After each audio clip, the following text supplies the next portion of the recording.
With the invention of the internet, most people's lives changed. It got to the point where almost everyone I knew wanted to have a computer. A couple of years ago, we finally joined the computer generation and decided to buy one. At first, it was the new toy in the house. Deb, my wife, used it for email and games. The kids, Kyle and Kayla, used it for playing games and doing homework. I, on the other hand, used it for internet searches and pornography. I often stayed late at work. I worked the second shift and left the factory at midnight. I didn't want to go to bars like a lot of guys. After all, I was married. So I always headed home. Everyone was already asleep and I would sit down at the computer. After a while, the same old got boring. I didn't really become addicted like a lot of people. I went to story websites and read stories about everything imaginable. I couldn't believe most of what I read. Do people really do these things, or are they just fantasies? I was hooked by the stories of cheating wives. All these women were cheating on their husbands. It's hard to believe, but it suggested certain thoughts. So now I was kind of watching my wife's actions. When we went on dates, I would tell her about her dancing too close or being too nice to different guys. We even argued about it. I knew she was a good-looking woman, but I had no reason not to trust her. I found myself searching through the clothes hamper or going through our emails. So silly what comes to mind after reading these stories. I started reading less and less, but many thoughts still remained. I remember reading about men who caught their wife with another man and stood there looking at them.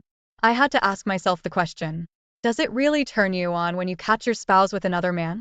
I kept thinking about it, and given my jealousy, I didn't feel like it could turn me on. I told Deb about these thoughts and she asked me why I was even thinking these things. She didn't want any other man but me. I met Deb when we were in our 20s. It was at her sister's wedding. We danced and became good friends after that. She told me she worked as a school teacher and I told her what factory I worked in. We started dating and got married about a year later. The next year we had Kyle and 2 years after that Kayla was born. Deb's sister Sandy was a wild girl I met years ago in high school. We didn't date, but she was a real slut. I guess I shouldn't say that, or I'll be considered a slut too. I was pretty wild back in the day too. She had sex with just about anyone. As far as I know, almost every guy on our soccer team was with her. I participated in a threesome after a game she was involved in. No one forced her, and she did it more than once. She and one of her girlfriends and had sex with almost everyone on demand. I knew her husband Bob from work. He was one of the day shift supervisors. He'd since been transferred to another plant. He was just as wild as Sandy. He was the one who invited me to their wedding. I didn't care for Bob too much because I knew what kind of man he was. I liked him even less when I decided he was trying to hit on Deb after our wedding. She told me she thought he was just being polite since he was our brother-in-law, but I knew better. I told her that if he tried to do anything to her to let me know and I would kick his ass. She told me to calm down. She was mine and mine alone. We agreed to never talk about our past relationships because we were both pretty jealous people. I didn't want to go on a date one day and run into the guy she had mentioned having sex with. I also didn't want to explain to her that I had slept with her sister. When Kyle was 8 and Kayla was 6, they were both in school and Deb and I got along pretty well except for the fights we all have. We didn't see each other much since we worked different shifts. I was alone during the day and she was alone with the kids at night. It wasn't the best situation for a marriage, but that's the way it was. One day while getting ready for work, Deb asked me if I could come over to her sister Sandy's house and fix the plumbing. Her kitchen sink was leaking and Bob was useless as a handyman. I laughed when she said the word plumbing and she quickly replied, "The plumbing is at the sink, not my sister's. If you ever try to fix it, you'll regret it." I told Deb that I would stop by on my way to work and fix everything before I went inside. She gave me a kiss and then headed off with the kids to school. I couldn't help but think about Sandy. From what Bob had told me, I realized that they were probably swingers. They didn't have kids because Sandy always said it would ruin her figure. She didn't have a bad figure, but no better than Deb, and Deb had 2 kids. Sandy was always trying to hit on me. I did my best to just joke around with her. She didn't look bad, but she wasn't worth losing your marriage over. I remember her telling me it would happen someday. Sandy was a part-time cashier at a local grocery store. It was her day off, and she knew I was coming to fix the plumbing. When I arrived, she was wearing a sexy bathrobe. She offered me a cup of coffee, and we talked for a few minutes before she showed me the sink. I realized it was just clogged when I removed everything from under the sink to unclog the siphon. Her husband could probably fix it. He probably didn't even try. I lay on my back with my head under the cabinet and put the siphon back in place. She had put too many eggshells and potato peels down the garbage disposal, and they had clogged the drain. As I was putting everything back together, she stood up, leaning on me. "What are you doing, Sandy? I want you." "Stop it, Sandy. I'm trying to finish this job." She stepped back for a moment, and I finished assembling the pipes. When I was done and stood up, Sandy asked, "Are you going to sleep with me now?" "No, Sandy. I can't do that. Deb is your sister and I love her. I won't cheat on her, especially not with her sister. Have you forgotten how it was in high school? Are you too good to sleep with me now?" "Sandy, please. I love Deb. She doesn't know about our past together unless you tell her. You're a beautiful woman, but I love Deb." "You stupid, stupid man. Either you'll sleep with me, or I'll tell Deb you did it anyway. She'll believe me after all. I'm her sister. Why did you do this? Why hurt us? Deb is your sister and loves you." Sandy laughed. "My little prude thinks she's a slut. Let's see how she reacts when I tell her about it." "Sandy, don't do this. I won't have sex with you, and I'll tell Deb about how we were in school. I know she'll understand." I grabbed my tools and told her I was done with her damn sink. I jumped in my truck and drove to work. My head was spinning. Would Sandy make up some story and lie to Deb? Arriving at work, I called Deb, but she wasn't home yet. I left a message. "Deb, I love you and have something to tell you about your sister when I get home tonight." I got to work and got down to business. It was hard to concentrate with all this shit going through my head. It was starting to be a normal day like any other, but now it was all mixed up. Around 6, I called home again, but no one answered. I called Deb's mom and asked if she knew where Deb was. She left with Sandy and Bob. The kids stayed with me. Deb asked if I could watch them for a few hours while they left. I said I'd leave them overnight. I like having them here. "Is something wrong, Ray?" "No, it's okay. If you see her, tell her I love her and I'll see her tonight." I have to get back to work. For me, it was one of the longest nights of my life. I knew I had to tell Deb about me and her sister. Hell, that was before I even met Deb. I'm sure she would have understood. Finally, my day was over and I headed home. As I stopped in front of the house, I saw a car parked in the driveway. I knew it was Sandy's car. Apparently, it was time to face the truth. I went to open the door, but it was locked. I pulled the key out and couldn't believe what I saw. Sitting in the living room were my wife, Bob, and Sandy. Sandy was sitting on my couch holding Deb's hand. Bob was pulling up his pants and my beautiful wife was lying on the couch. Everyone flinched when I opened the door. There was a smile on Sandy's face and a smirk on Bob's face. My wife, Debbie, looked half scared and drunk. Now I had to face reality. I don't know about the guys in the stories I read, but I didn't have a boner. I didn't like seeing my wife in that position. I was beyond furious, ran up to Bob and hit him as hard as I could. I knocked him to the ground. Behind me, I heard screaming. I didn't know if it was Deb or Sandy. I hit Bob probably 5 times before I felt a blow to the back of my head. When I woke up, I was in the hospital. I looked back and saw a man in uniform. It must have been a city policeman. "I see you're back in the world. I'm Patrolman Jean Andrews. Where exactly am I and where is my wife? What happened to me?" "Slow down, Mr. Harper. You have a concussion from being hit on the head with a glass vase. Apparently, you got into a fight in your home and the police were called. They were going to charge you with assault, but the charges were dropped. You were very lucky. You could have gone to jail for a whole 18 months. What about the attack on me? You said someone hit me in the head. According to witnesses, you came home and started fighting with your brother-in-law. To make you stop, his wife hit you on the head with a vase. You were hit only once, and that was to stop the fight. You should thank them for dropping the charges against you. Where was my wife when you came in? When we arrived, your wife was throwing up. Your sister-in-law said she had too much to drink and you got angry with her. And when you headed towards her, Your son-in-law stopped you, and you started fighting with him. He was only trying to defend himself. When we talked to your wife, she said she doesn't remember much except that you were yelling at her. If the charges are dropped, why are you here? My supervisor called when you weren't home yet and told me to wait and get your statement. So what happened? I have nothing to say. I wasn't going to tell the world that I caught my wife in bed with another man. I just lay there and didn't say anything. All right, have it your way. According to the doctor, you will have to stay here until tomorrow. I suggest you think about what you've done and thank God that no charges have been filed. You are a very lucky man, Mr. Harper. The officer left, and I lay there with a terrible headache. What was I going to do next? I knew I couldn't live with a cheating wife, but I had to know why she was doing this. I called my sister to pick me up the next morning. I had no way to get home, and I didn't want Debbie picking me up. While I was waiting for Amy, my sister, to arrive, the phone rang. It was Deb. Do you want me to come and get you? We need to talk now that we're even. Even? What the hell are you talking about?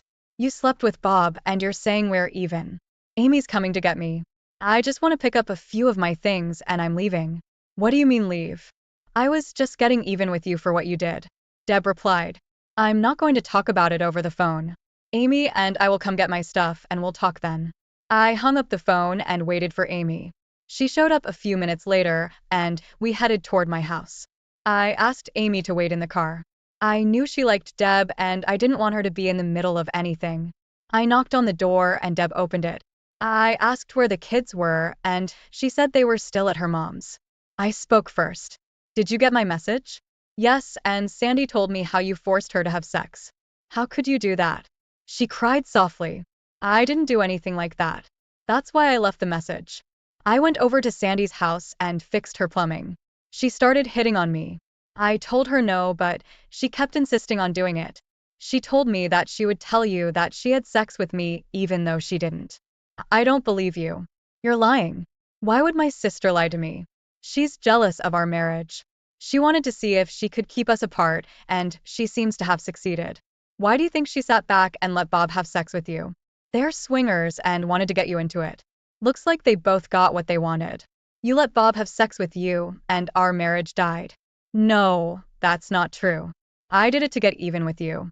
You raped my sister, and I had sex with Bob to get even with you. Sandy even knew you weren't circumcised and that you had a mole on your upper thigh. Your sister is a whore.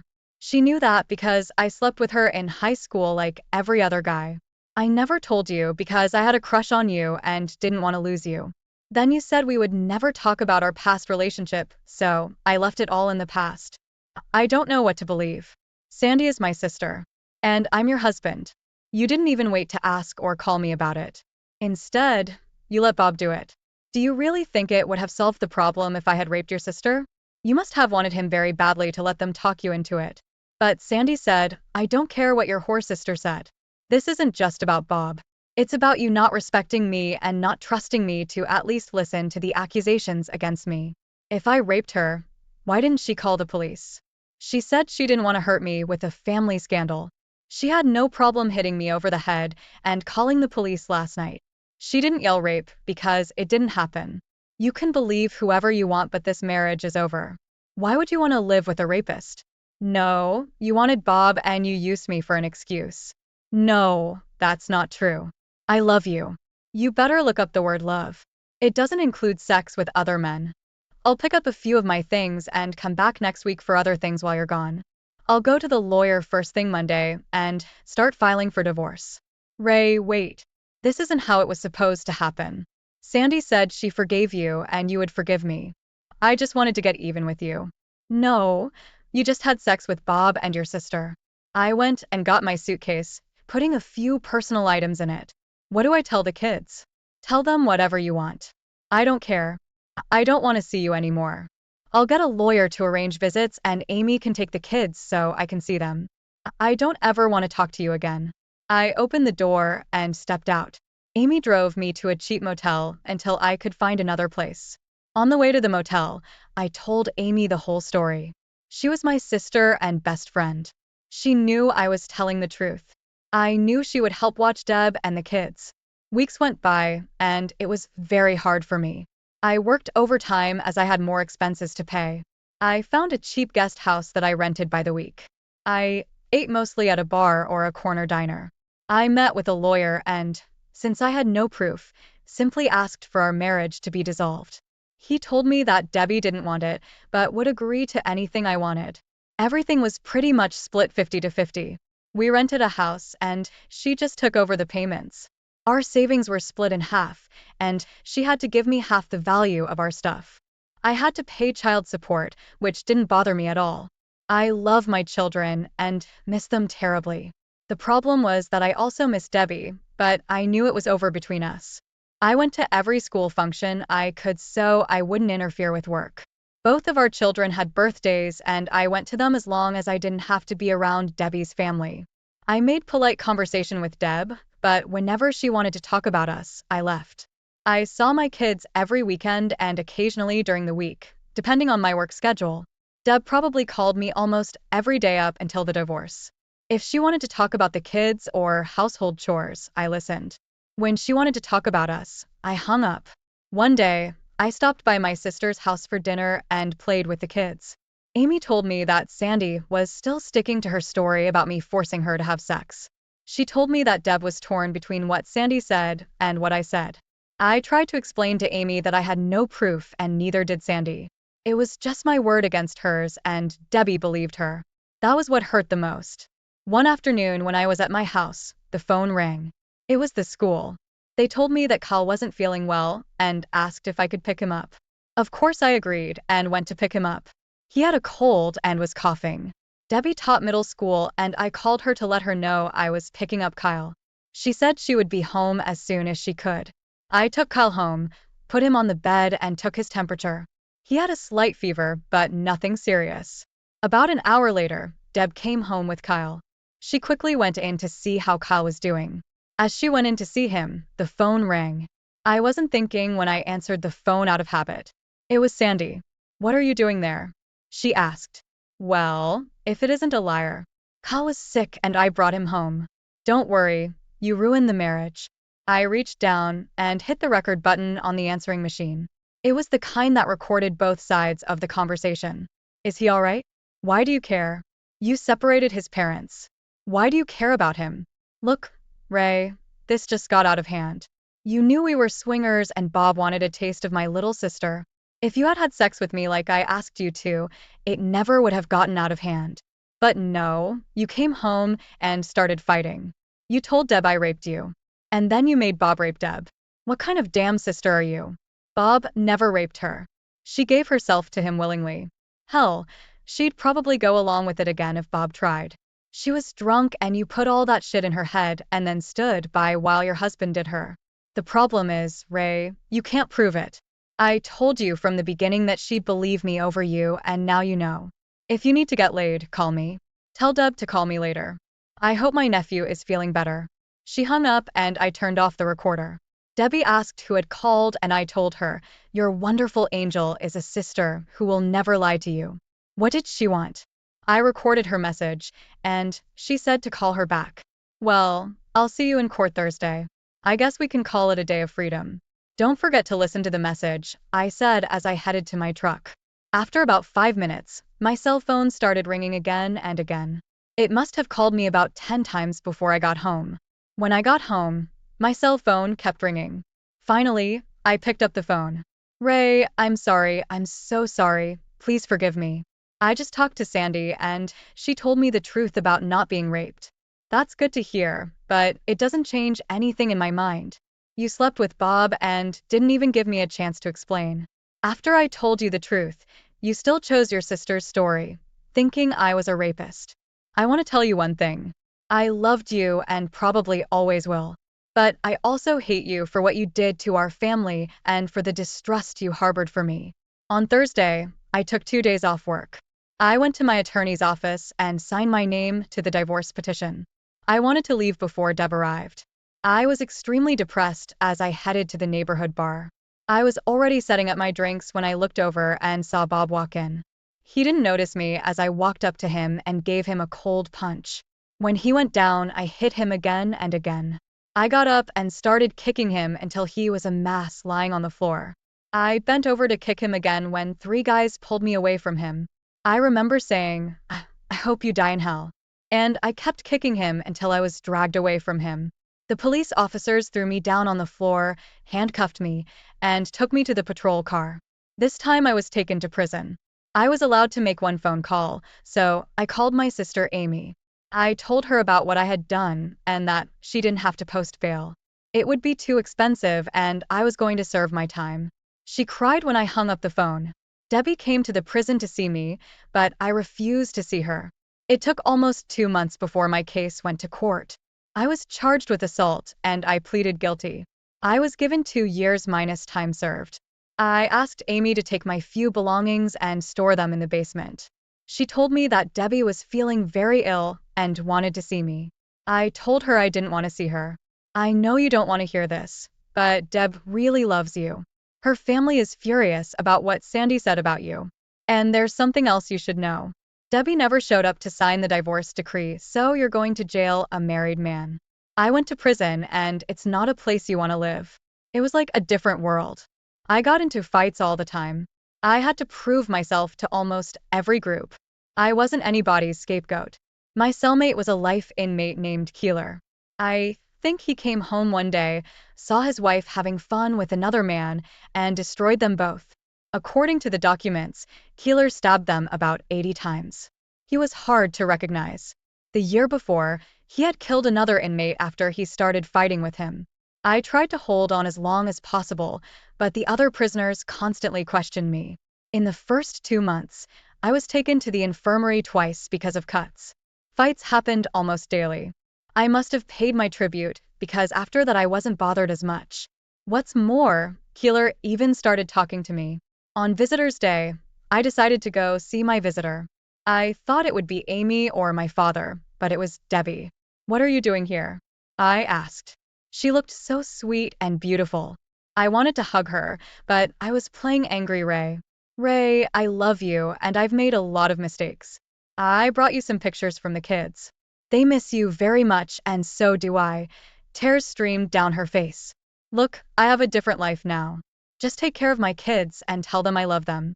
She handed me some baby pictures. They were their last school pictures, and they looked so cute. "Ray, I didn't sign the divorce papers. I will wait for you. I don't care how long it takes.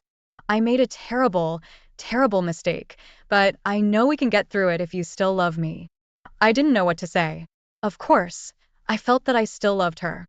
I just hated what she had done and the fact that she didn't believe me. I got up and walked back to my cell. I left her by the window and didn't look back. I was working in the kitchen and overheard a conversation about a guy going after Killer for killing his friend. They were going to try to corner him in the dining room the next night. There was no one I could tell about it without being a snitch. I decided to tell Killer. It would make me part of his group. I didn't want to be part of any group, but I couldn't let this man die the next day.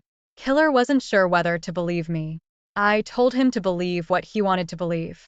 I didn't say anything to the guards, but to him. I guess I was taking a risk. The killer looked me in the eye. He said you can tell a lot about a person by looking into their eyes. He told me to stay away from him the next day. He would control the situation so that no one would know that I had told him about it. I couldn't believe what he had done. He put 2 thin, hardcover books under his shirt, covering his kidneys with them. Behind him at another table sat 3 of his group.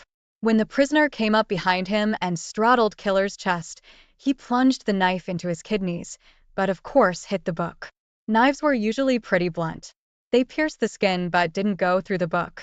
Killer's friends grabbed the prisoner and started beating him until the guards came to the table. The prisoner was taken to solitary confinement, and Killer sat down again to finish his dinner. I cannot believe that he remained calm during the whole ordeal. After that day, Killer talked to me on a fairly regular basis. When we talked in the cell, he was a completely different person than he was outside the cell. Outside the cell, he was as tough as could be. Everyone knew he was the leader of his group. He asked me about Debbie and the children. He told me that he had 3 grown children, but of course they never came to see him since he had killed their mother. He said that his youngest daughter, Angie, was on his side. She knew that her mother was the cause of the family problems. She wrote to him regularly, but he forbade her to come and visit. He didn't want other inmates to see her and possibly endanger her. I could tell he really loved his daughter. He smiled when he told me she was a lawyer. I told him my whole pathetic story about how Sandy had set me up and also set Debbie up. Do you still love her? Killer asked me. Yes, I think so, but at the same time I hate what she did to our family. Does she still love you? She says she loves me, but I can't forgive her. Why not? Look where you are now. You've hit rock bottom, kid. If there was a woman in the world who loved me and said she'd wait for me, I'd be the happiest man in the world. What about mistrusting me, not trusting me, and having sex with another man? Hell, you killed a man and your wife for the same thing. And I regret it every day of my life. I regret not giving her a second chance and getting my family back. Don't get me wrong, Ray. Don't hold a grudge. It will kill you ever so slowly. He gave me something to think about. Is he right? What would I do when I got out? I had no job, no future, and right now no family. The next month I had another visitor. Debbie came back. She smiled at me, and there were tears in her eyes. The kids drew you some more pictures. She put them in the tray, and I looked at them. They showed a picture of Dad, Mom, and the two kids. I guess the kids still saw us as a family. They miss you, Ray. God, I miss you. Will you ever be able to forgive me, and can we be a family again? I promise I'll do whatever it takes. I don't talk to Sandy or Bob anymore after what she did to us. I'm sorry for not trusting you. I thought. She didn't believe me once, so the next time someone says something, she'll probably believe them again instead of me. Deb, I've been doing a lot of thinking.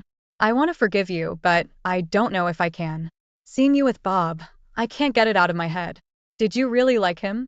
No, I hated it. That's why I threw up.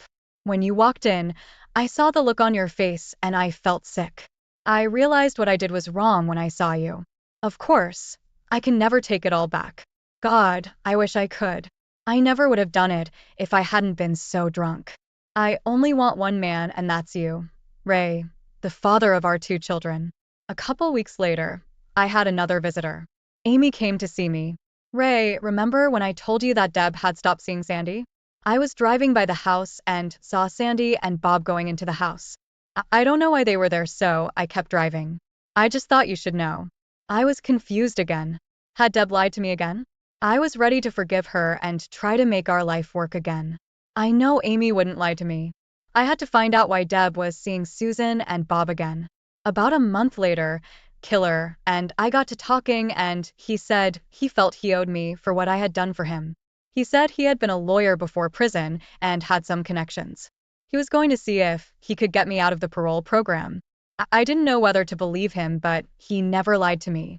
It may seem strange to say that about a criminal, but I respected Killer. I often thought about what a good lawyer he must have been. His speech and stature demanded respect. I knew it was best not to ask any questions about his statement. I took him at his word. A few weeks later, I was called to the warden's office where the parole board was meeting. The first person to speak was the prison governor. Mr. Harper, we have a parole application for you. I don't know who you're familiar with, but we've been asked to speak with you. After reviewing your file, we saw that you had a hard time adjusting for the first few months. Is that true? Yes, sir. I guess I wasn't cut out for prison life, but I tried to adapt.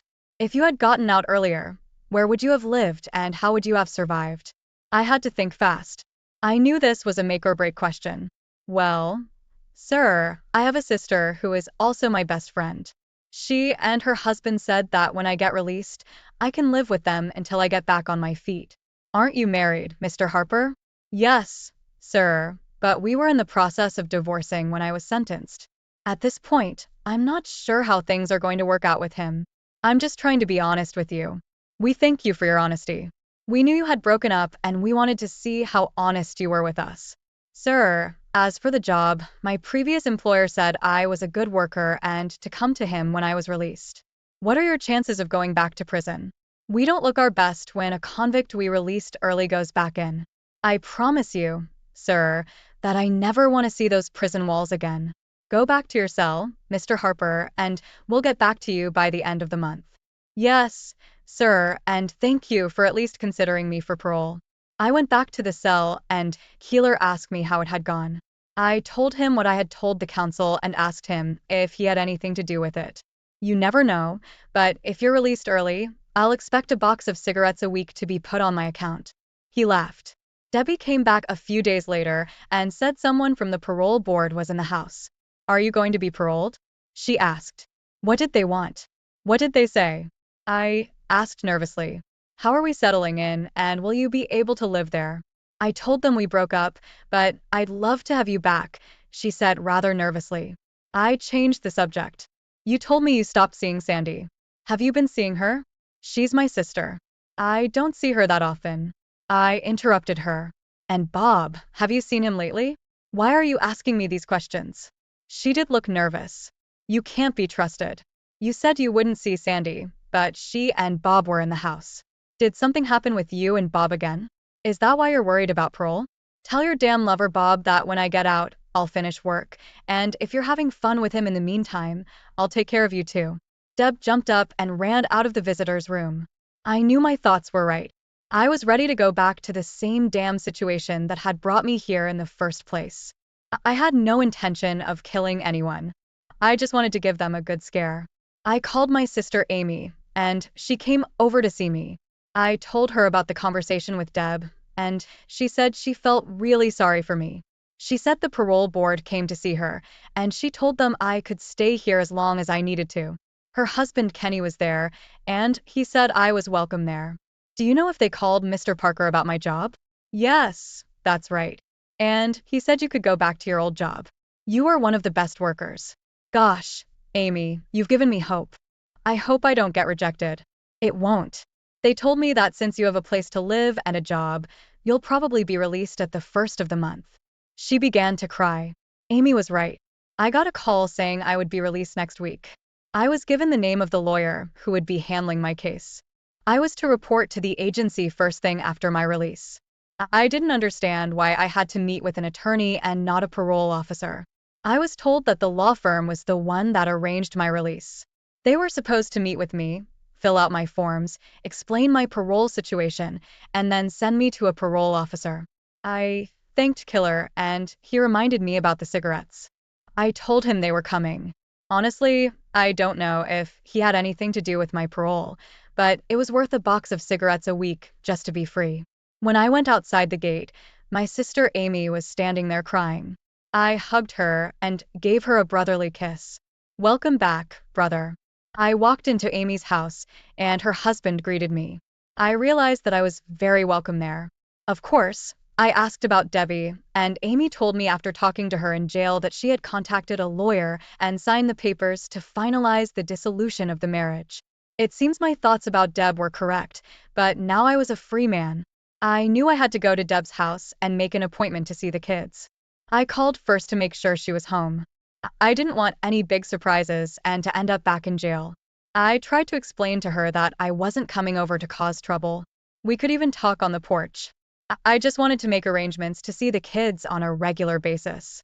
She agreed to see me but said she would call the police if I started making a disturbance. When I pulled up to the house, my children ran up to me screaming, "Daddy, Daddy, you're back." I grabbed them and hugged them. God, I miss them so much. I talked to them for a few minutes and told them to ride their bikes, and my mom and I would sit on the porch and watch them. What do you want, Ray? You've made it clear that we're never going to be a family again. We're moving on with our lives. Debbie, these are my children too, and I want them to be a part of my life. I was ready to forgive you, but you lied to me again. You just had to go back to Bob and Sandy. I know what kind of people they are and who they socialize with. Ray, you were in prison and I was lonely. Don't mess with my head. I know you slept together. I don't care who you're having fun with. Shove goddamn Bob up your ass if you haven't already. I'm here to tell you that if I find out that my children are subjected to this perverted lifestyle, I will do everything in my power to take them away from you. Do you understand? This is not just an empty threat. My children mean a lot to me, and I want them to have a good life. Ray, I would never do anything to hurt my children. Already. You ruined our family because of damned Bob. I'm going to make sure my kids stay away from people like that. Tomorrow I will meet with my new lawyer and find out what my rights are. I don't trust or believe you anymore. You showed me your true colors. I left you, but we have 2 children, and I will make sure they grow up in a good environment. I promise you, Ray, I won't get sucked into that lifestyle. Yes, I've tried it. I admit it, but it's not for me or my kids. You'll see. I've changed. I don't trust you, and remember, actions speak louder than words. My kids came over and I talked to them about school and what they were doing. I told them that I was living at Aunt Amy's, but that I would soon find an apartment closer and spend more time with them. I kissed and hugged them goodbye and headed back to Amy's. The next morning, I went to the law firm that represented me. Going there felt strange. I hadn't even talked to the lawyer who had gotten me parole. I went to the receptionist and pulled out the card I had been given by the parole board. May I speak to Mr. A.J. Brady, please? I have an appointment. I'm Ray Harper. The receptionist smiled at me. A mess? Brady will see you shortly. Please have a seat, Mr. Harper. I asked myself if she said Miss Brady. The card said A.J. Brady, so I assumed it was a man. I was sitting there pondering when a beautiful woman in a dark blue suit walked up to me. She had a smile, dimples, and shoulder-length dark brunette hair. I couldn't help but stare at her as she held out her hand to greet me. Ray Harper, I presume, she said, extending her hand for a shake. I'm A.J. Brady. I know we haven't met yet, but I've been asked to look into your how shall I put this situation, and I've come to the conclusion that you didn't have a fair defense, and we'll talk about the rest. If you'll step into my office, please. Mary, I don't want to be disturbed. Please take messages to all calls and tell them I will call them back. Yes, Miss Brady, the receptionist replied. I followed her into her office. If she had asked me to, I would have followed her into the abyss. She was a very beautiful woman. Well, Mr. Harper, we meet at last. Please call me Ray if you don't mind. I owe you my life, and I have no idea why you did it. Mr. Harper, I mean, Ray, a good friend of mine asked me to look into your case. Your lawyer let you plead guilty instead of trying to help you. You had a lot of extenuating circumstances that he never mentioned. You had just signed the divorce papers. The person who caused your divorce came to the place where you were. You were not in your right mind at the time. These and other factors would have gotten you a lesser sentence. Of course, you committed assault, but the sentence was too harsh. I pointed that out to the parole board and they agreed with me to some extent. I asked, why, Miss Brady? Why me? Who asked you to help me? Can I call you anything other than Miss Brady? After all, I feel like you saved my life and gave it back to me. Look, Ray, I was asked to help you and I did. Is it really that important that you know who hired me? As for my name, I guess you can call me AJ. I became friends with a man in prison. They called him Killer. He told me he would help me get parole. He also told me that he had a favorite daughter named Angie and that she was a lawyer. I wondered if you were the beautiful daughter he was talking about. My new attorney's eyes glistened. She looked at me eye to eye and said, yes, Killer. I mean Dave. My father's name is Dave, and he asked me to handle your case. He's never asked me to do that before, so he must have really liked you. I was surprised when he asked, but for my father's sake, I'd do anything. AJ, can I call you Angie? I know we just met and you're my lawyer, but you're too pretty for me to call you AJ. And I definitely don't want to call you Miss Brady. What does AJ's even mean? Angelina Juanita Brady is my name. Now you know why I chose AJ. Listen, Ray, there are a few things we need to discuss. Would you have lunch with me? I asked. Ray, I don't meet with clients. It's not a date. It's lunch. I have to go to work in a couple hours and I need to eat. If you don't want to call it a date, you can pay for it and call it a business meeting. You do take clients to lunch sometimes, don't you? Angie smiled and big dimples appeared on her face. No wonder Daddy liked you. Yes, I take clients to lunch and eat. Now I'll tell Mary we're leaving, and then we can go out to lunch. I watched her get up. She was a very pleasant-looking woman. She had looks and character that you don't often find in a lawyer. We went to lunch and went into a very nice, quiet restaurant. After ordering lunch, she told me about meeting my parole officer. She said he was a pretty decent person, but I would have to follow the rules and stay out of trouble. I was to meet with him twice a month for a few months, and then once a month for the rest of the year. Angie, you know everything about me. Will you tell me something about yourself? Ray, I don't think it would be appropriate to talk to you about my personal life. You're the most beautiful woman I've ever seen, and I love looking at your dimples when you smile. Ray, please, I told you I don't date clients, but thanks for the compliments. She couldn't help but blush. Tell me about your legal education. It's a business. I have a right to know that as a client. She tried to hold back a smile. Okay, Ray, I have a law degree that I got from the university on a scholarship. I've been an attorney for several years now. My specialty is criminal law. Lunch came and we ate. I couldn't help it. Angie was on my mind. Will I see you again, Angie? You'll actually have to come back next week to fill out the paperwork you get from your parole officer. Why don't we have lunch again? I'll even buy you a treat. I noticed she softened a little. Okay, but this lunch is just to discuss business. She couldn't help but smile. After lunch, we went back to the office. When she held out her hand to say goodbye, I held it in both of my hands for a few seconds. I wondered what she was thinking. I hoped she didn't think I was some kind of freak. We said goodbye, and I told her I was already looking forward to lunch next week. Her secretary took one look at her and smiled. I guess clients don't see their attorneys that often. But then again, most attorneys weren't like Angie. I went back to work and it was really great. In no time at all, I got my work done. I guess it's like riding a bike. You just get on and start riding. Most of the guys I used to work with were still there. It was like they had a newfound respect for me. Nobody was messing with me. The next 2 Mondays in a row, I had an appointment with Angie. She was trying to maintain a business relationship, but I wanted to learn more about her. On the 4th week of our communication, she told me that we had ended our business relationship. Are you still my lawyer? I asked. Of course, if you have any problems, all you have to do is call me, she said. Angie, I'm afraid I have to fire you. I'm very sorry. What? Fire me? What in God's name has gotten into you? I helped you get out of jail and didn't charge you with anything, and you want to fire me? Yeah, you said you weren't going out with your clients, and I want to have a real date with you. I want to take you out to a real dinner and maybe a dance. I want to really get to know you. I know I'm an ex-con and a factory worker, but I want to get to know you better. I think you do too. Because for the last 3 weeks, I could have been making phone calls to get the information you asked for. I think you want to see me too. Ray, I'm sorry, I don't know what to say. Yes, I'm a little attracted to you, but this is all about ex-convicts and laborers, isn't it? You don't think we should be together? No, that's not it at all. You're my client, I'm your lawyer. What will people think? Who cares? Just come with me once. If you don't like it, you'll know not to go again. Follow your heart. Come with me Saturday night. Look, I know I just got out of jail, and I've been locked up for a while. I don't know where this is going, but I want to give it a chance. Oh God, I know I shouldn't do this, but I'll go once. I'll tell you right now, don't try to get me to sleep with you. Oh God, I can't believe I said that, Angie replied. That Saturday we went for a drive. I borrowed a car from my sister.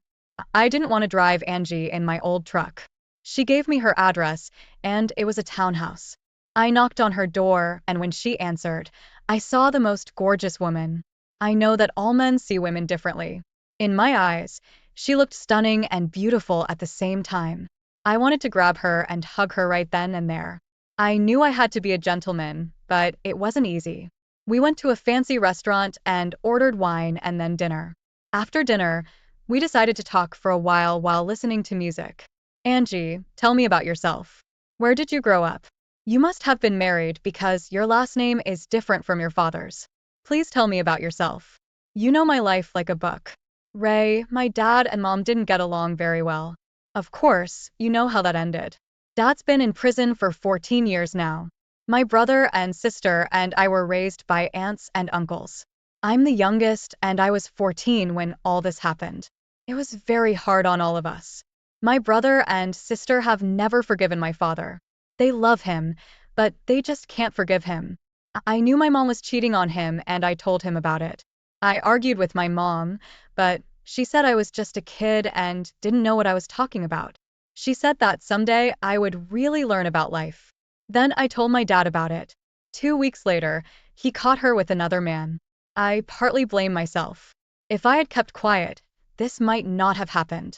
Angie, you don't know that. You're not responsible for your mom's death or your dad's imprisonment. They were adults and you were a child trying to do the right thing. After my father was sent to prison, I decided that I would go to college and try to become a lawyer, and maybe I could help my father get a lighter sentence. That's why I chose criminal law. Of course, there wasn't much room for maneuvering in my father's case. He was a brilliant lawyer himself and told me he was proud of me, but there wasn't much I could do to help him. Have you been married before, or is it none of my business? I asked Angie. Both. I wasn't married long, and it's none of your business. She smiled at me when she said that. Ray, can we talk about this some other time? I don't want to ruin this evening. I'm having a good time with you. Would you like to dance? I have two left feet, but this will give me a chance to hug you. We stood up and I had the band play a few slow numbers in a row. I took Angie in my arms and we twirled into a dance. I held her close to me and breathed in the scent of her hair. Ray, you should know that I don't go on dates very often. Because of the people I socialize with, I have a pretty big distrust of men. I'm just trying to be honest with you. If my dad hadn't sent you to me, I probably wouldn't be here today. I'll send your father an extra pack of cigarettes. Angie, you're the nicest thing that's ever come my way. I'll do anything to make you trust me. If I step out of line, just tell me and I'll back off. When I took her home that night, I kissed her at the door. After that, she just stared at me. She leaned forward and kissed me again. Can I come in, Angie? No, Ray. Too soon. Too soon. Not today. Will we see you again, say, next Saturday? That might be possible. Call me Thursday. I came home a very happy man. We met the following Saturday and the one after that. She told me more about herself. Ray, I want you to know more about me if we're going to keep dating. I'm not going to hide anything from you. I'm not cut out for this. Like I told you before, I've been married before. It was my freshman year of college. My boyfriend and I decided we loved each other. And, of course, we made love. I got pregnant and we decided to get married. We went to a justice of the peace and he married us. Soon, we both realized that our marriage had failed. We were too young. I had a miscarriage. My husband and I talked it over, realized we had made a mistake and divorced. I kept the last name Brady because my father said I had to do it to distance me from his last name Miller. Of course, that was my maiden name. I was so pleased that she finally confided in me. She asked me about my kids and I told her they wanted to meet her. I mentioned that I had told them about her and my daughter kept asking to meet her. Angie, would you like to meet my sister and my two kids? We're having a family barbecue and you're invited. It's next week, Saturday. I knew it would be a huge step for us if she agreed to come. Meeting my family was the first step in us becoming closer. She looked anywhere but at me. I knew she realized this was a big step. She took a very deep breath and looked into my eyes. Then she leaned forward and kissed me. It was the first time she had ever kissed me like that. Pulling away, she took another deep breath. Okay, Ray, count me in. What can I get you? I had no idea what women did at parties like this. I told her that I would ask Amy to call her. When I told Amy about Angie coming to the family party, the number of family members who were going to attend increased. They all wanted to meet the new woman in my life. My mom and dad showed up as well as several cousins, aunts, and uncles. Angie said she would make potato salad. I remember Amy telling me how sweet Angie's voice sounded when she called her. I think she was hoping something would happen between us. I knew it was. I stopped by Deb's house every weekend to pick up my kids. I would drop them off at Amy's or we would go somewhere. They were fun to be with.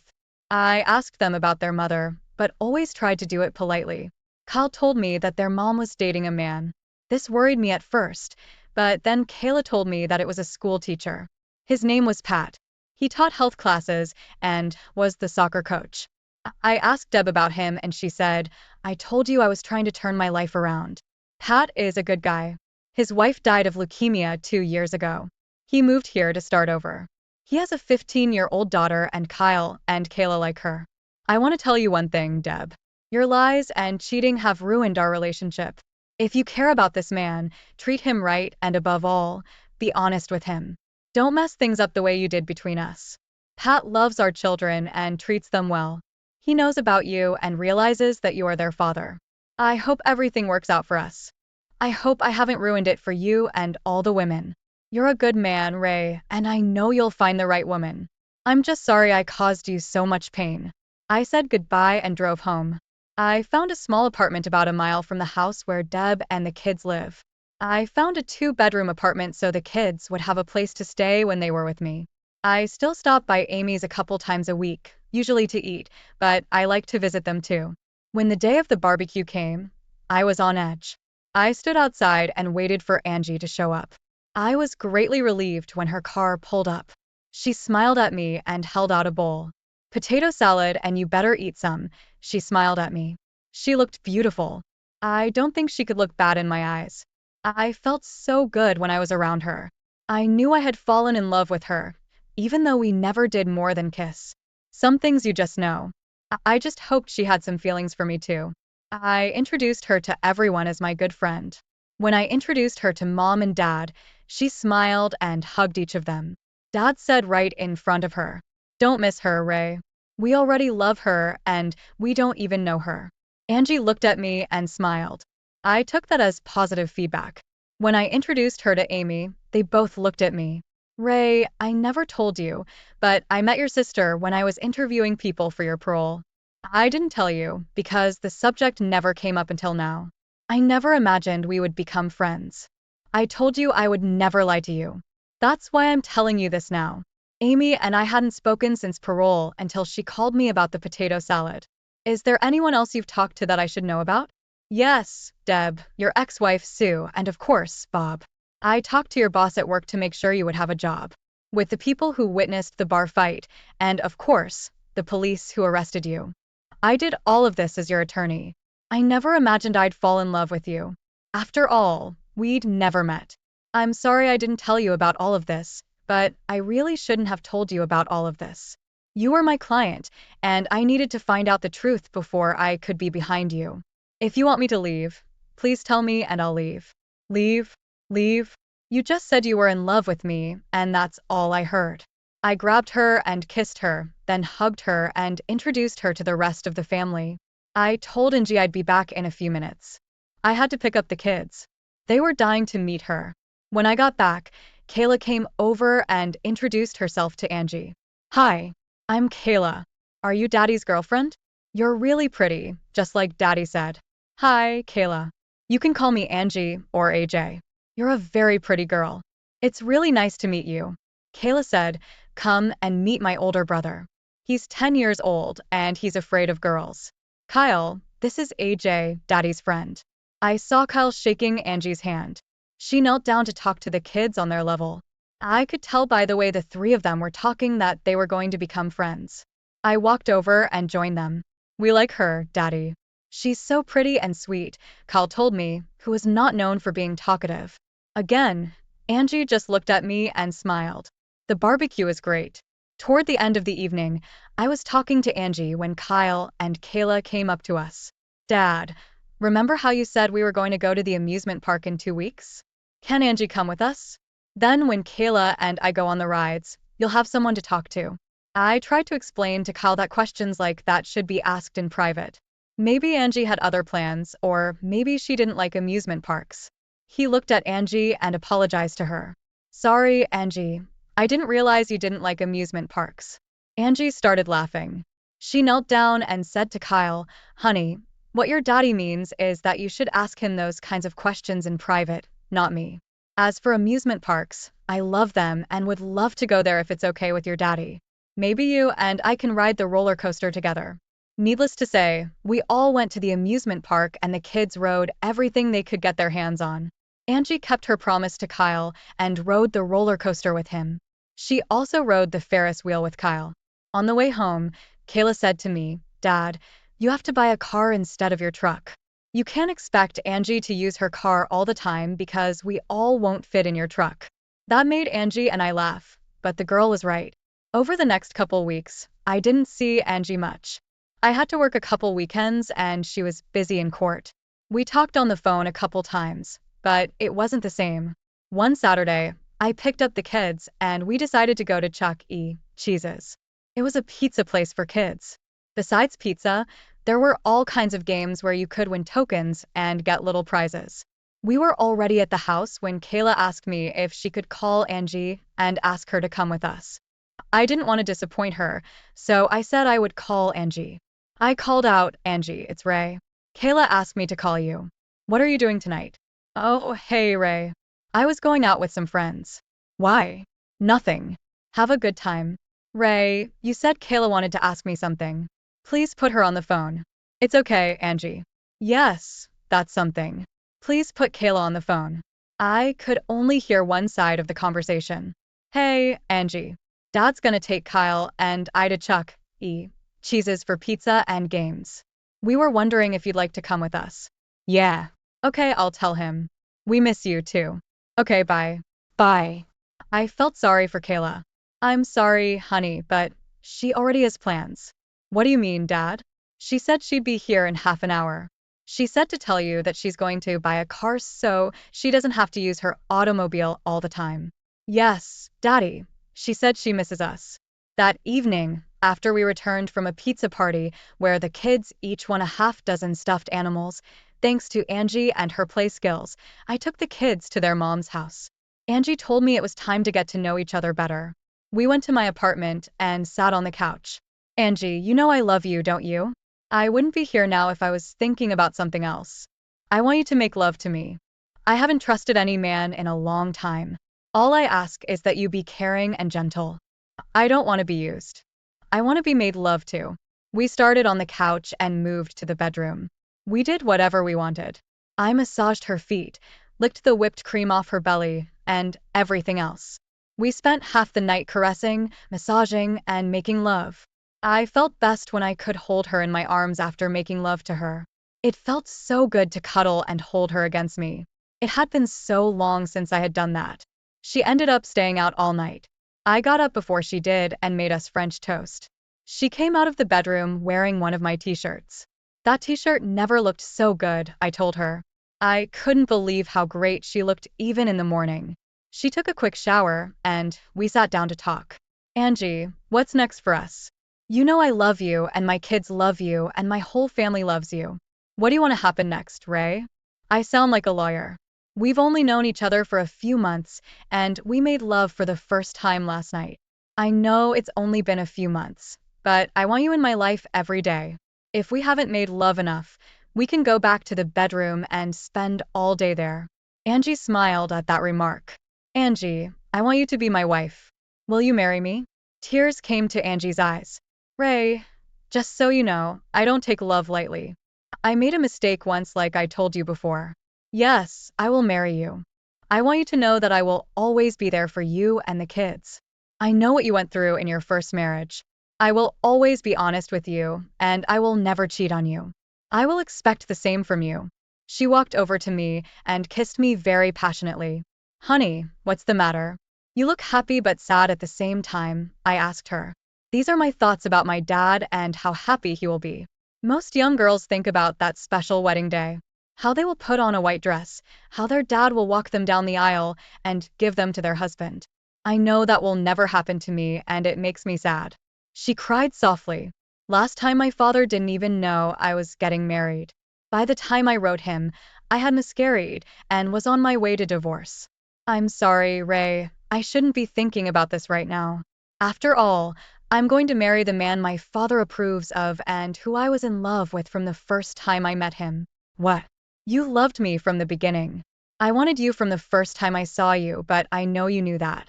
She smiled sweetly at me and asked me when I wanted to tie the knot. I replied that all arrangements would be on her terms. We both agreed that it would be as soon as possible. I asked her if I could start telling everyone, and she said she was going to, so we just needed a date. We decided it would be in 2 months. For the next few days, I was over the moon. I told Amy and her husband Kenny about it. They were both very happy for us. I needed to tell the kids. I called their house and had them both hooked up to the console so I could tell them at the same time. They both yelled how happy they were and how much they liked Angie. I told them it would happen in a couple months, but I wanted them to be one of the first people I told. I walked into Angie's office and Mary, her secretary, congratulated me. She told me that Angie had already told everyone and invited everyone to the wedding reception. She called Angie and told me to come in. Angie was already waiting for me. When I walked in, Angie was crying quietly. "What's the matter, Angie?" I called the prison, spoke to the warden, and asked him if my dad could get a day's leave to attend our wedding. He told me that my dad is not allowed to leave the prison under any circumstances. His life sentence means just that. He told me it was out of his hands and there was nothing he could do. I'm so sorry, Angie. I know your father's presence means a lot to you. It's getting worse, Ray. Dad's cancer, although it was in remission, is now back. He has 3 to 6 months to live. She started to cry and I pulled her to my chest. I thought, why, Lord? Why did you do this to her? She was a good person and I was really hurting for her.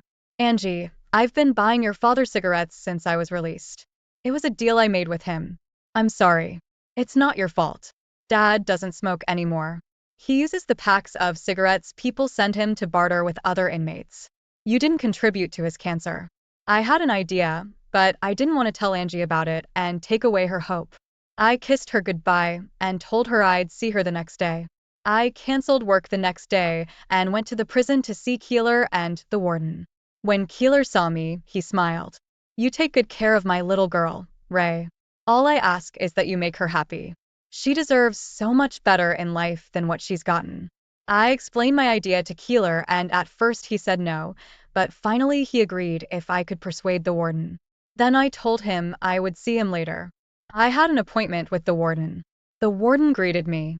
Well, Ray, I see you're keeping your cool and getting married. I'm sorry about Keeler, but he's a life prisoner and we can't let him out for his daughter's wedding.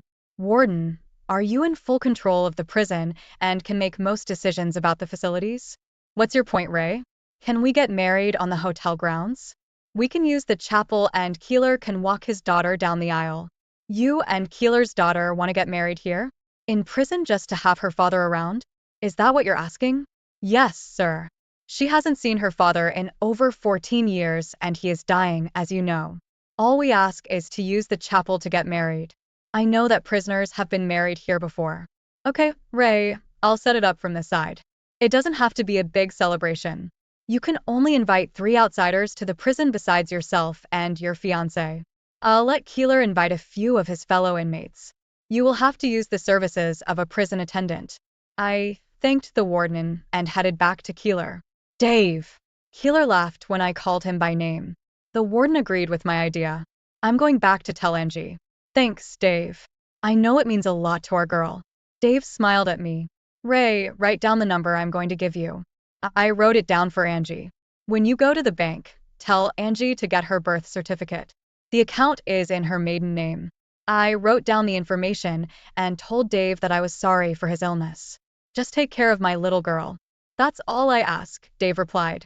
I went back to Angie's office. She saw the smile on my face and asked what was wrong. You don't mind getting married in prison? I asked. What? What are you talking about, Ray?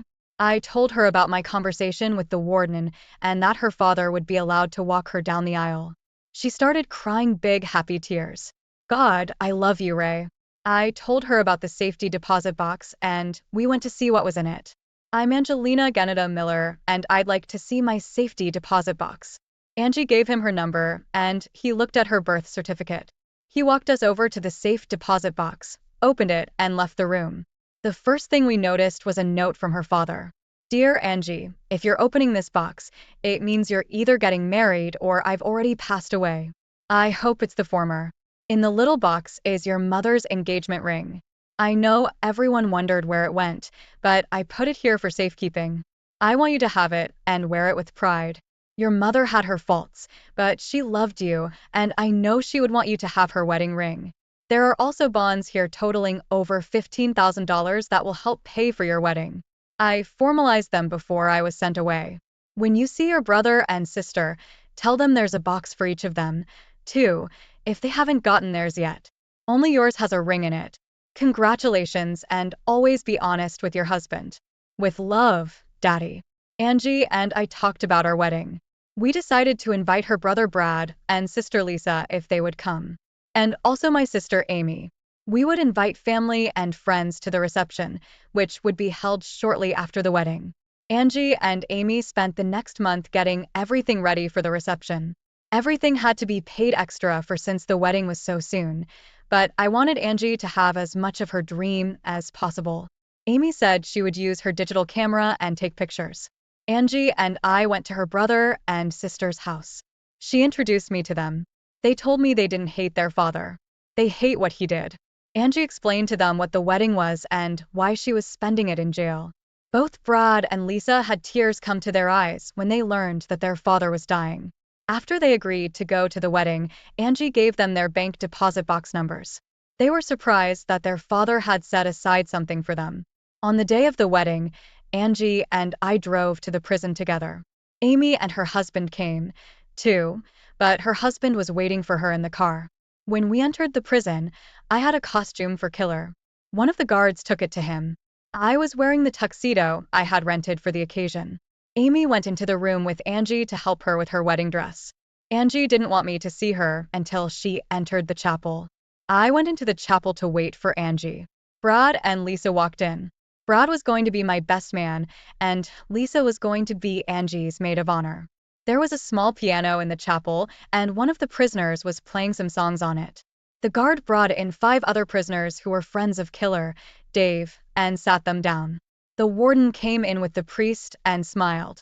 He came up to me and said that after the ceremony, they had cake and punch for everyone. For a warden, he wasn't such a bad guy. The pianist began to play Here Comes the Bride, and everyone stood up. Angie walked through the door, accompanied by her father. Both had tears running down their cheeks. Angie had gotten her wish. Her father would walk her down the aisle on her wedding day. When they were in front of the chapel, everyone took their seats except for our little wedding party. Another guard came in and closed the door. The priest pronounces, "Who gives this woman to this man?"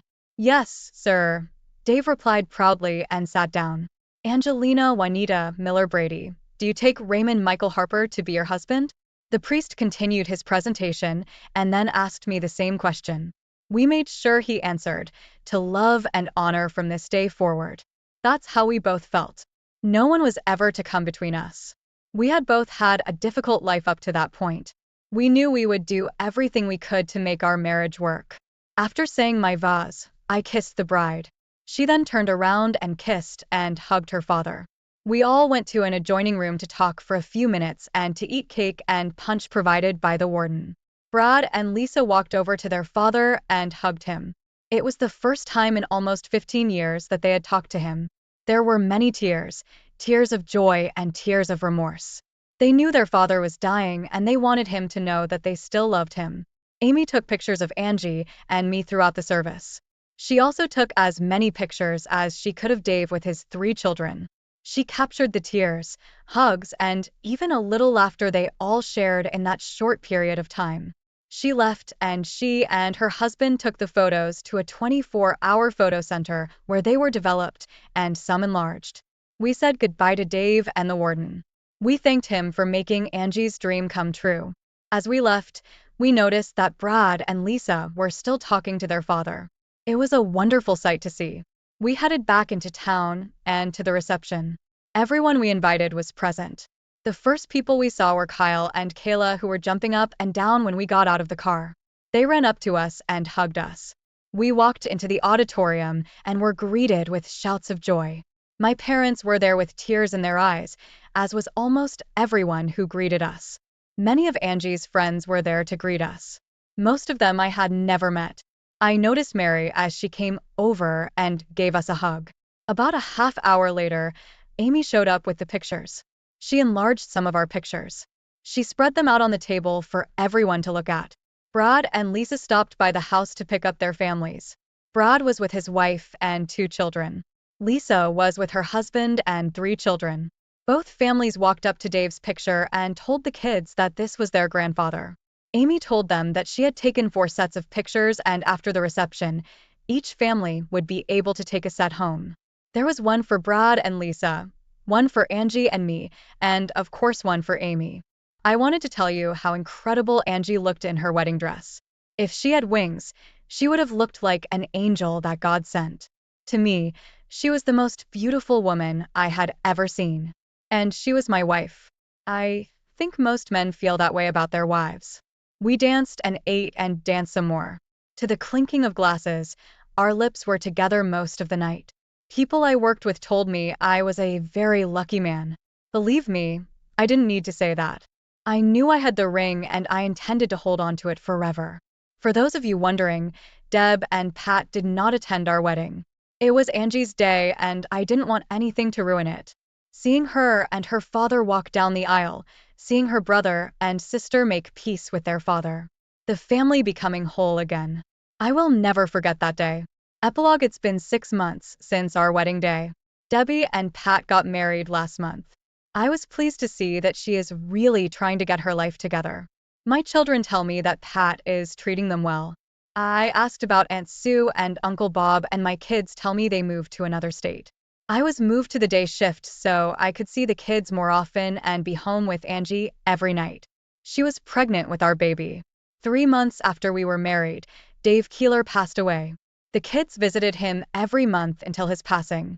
It was sad, but we had time to tell him about Angie's pregnancy. We told him it was going to be a boy and we would name him David Raymond.